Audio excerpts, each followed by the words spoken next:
Salut à tous, j'espère que vous allez bien. Aujourd'hui on se retrouve pour une vidéo pour voir ensemble comment faire un croquis architectural. Donc je me sers d'une référence photo que j'ai pris quand j'étais pendant un voyage à Lyon. Et on va essayer de faire donc voilà ce grand bâtiment, l'église au premier plan, et puis la grande église qui est sur une colline au second plan. Donc quand on a une belle photo comme ça, avec plein de petits détails, il faut surtout pas tomber dans le travers de vouloir les faire en premier, parce que sinon vous allez vous perdre dedans, et puis votre dessin il aura plus aucune forme, parce que vous n'avez pas la structure générale. Donc ce qu'il faut faire, c'est commencer par faire justement la structure générale, donc définir les grands volumes, les grands endroits. Donc je commence par définir l'endroit où il y aura l'eau et l'endroit où il y aura l'église puis le ciel. Ensuite je définis la hauteur de la berge, et sur l'eau je définis grossièrement l'endroit où il y aura le reflet des bâtiments sur l'eau. Ensuite pour les bâtiments, je commence par faire les volumes généraux, donc il y a 2 tours sur le côté pour l'église au premier plan, et après il y a comme un gros cylindre qui vient venir au milieu des 2 tours avec un petit fronton plat derrière. Donc je fais juste les volumes en faisant bien attention à la perspective pour avoir une idée générale de ce qui sera ensuite avec tous les détails. Et pour le bâtiment derrière, c'est pareil, il y a différentes tours, différents volumes, donc c'est des cylindres, et je viens les faire avec la bonne perspective, avec la colline qui vient englober le tout. N'hésitez pas à vous abonner à ma chaîne si ce n'est pas encore fait, et puis à liker la vidéo. Maintenant que j'ai dessiné la structure générale de tout mon croquis, je vais pouvoir commencer à faire quelques détails. Donc tout d'abord, il y a les arbres au premier plan qui vont être en contre-jour, donc ils vont être tout noirs. Et après, dans les tours et dans le cylindre du milieu, je vais commencer à dessiner toutes les petites fenêtres et les différents étages pour avoir une bonne idée de comment seront les volumes et voir là où je mettrai de la peinture claire et là où je mettrai de la peinture foncée. Donc ça, c'est les petits détails, je peux les faire parce que maintenant que j'ai ma structure globale, je sais comment sont placées les différentes facettes du dessin, soit face à moi, soit rondes. Je sais où sont les choses, je sais que j'ai les bonnes proportions.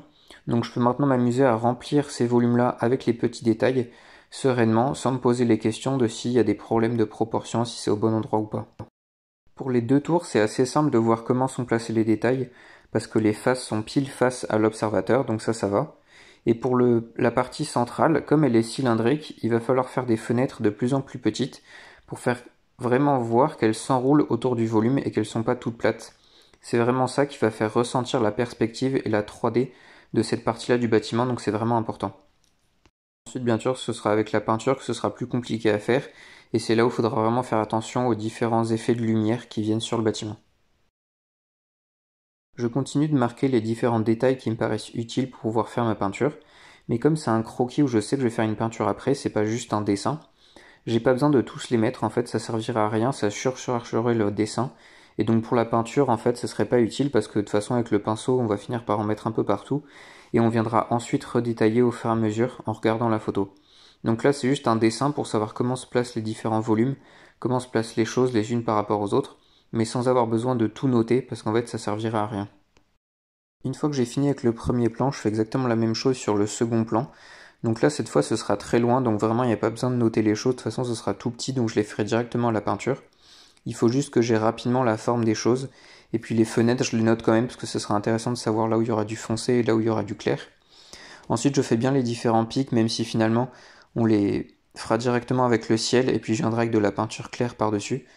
Ça nécessitera d'utiliser une technique dont je vous ai parlé hier, c'est de pouvoir peindre plusieurs couches au même endroit dans le frais, sans que les couleurs viennent se mélanger les unes dans les autres.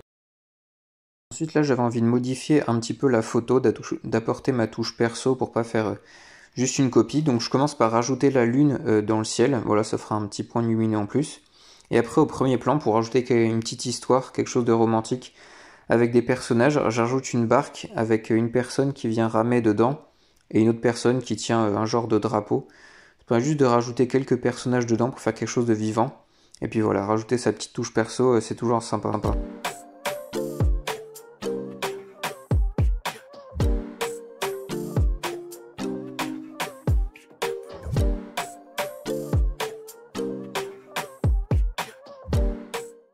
Faut pas oublier de faire l'ombre de la barque sur l'eau au milieu de la lumière qui viendra du bâtiment. Ça, ce sera assez sympa, ça fera un point noir au milieu de la lumière. C'est quelque chose qui est assez joli et puis qui rend la peinture dynamique avec des alternances entre clair et foncé. Ça va faire quelque chose de sympa. Voilà, j'espère que cette vidéo vous aura plu. On se retrouve bientôt pour passer tout ça à la peinture. Ça va être assez sympa pour avoir des beaux contrastes entre la nuit derrière et puis le bâtiment très éclairé devant. On utilisera les techniques de peinture à la prima dont je vous ai parlé dans la vidéo d'hier. Voilà, portez-vous bien, peignez bien, et puis à bientôt.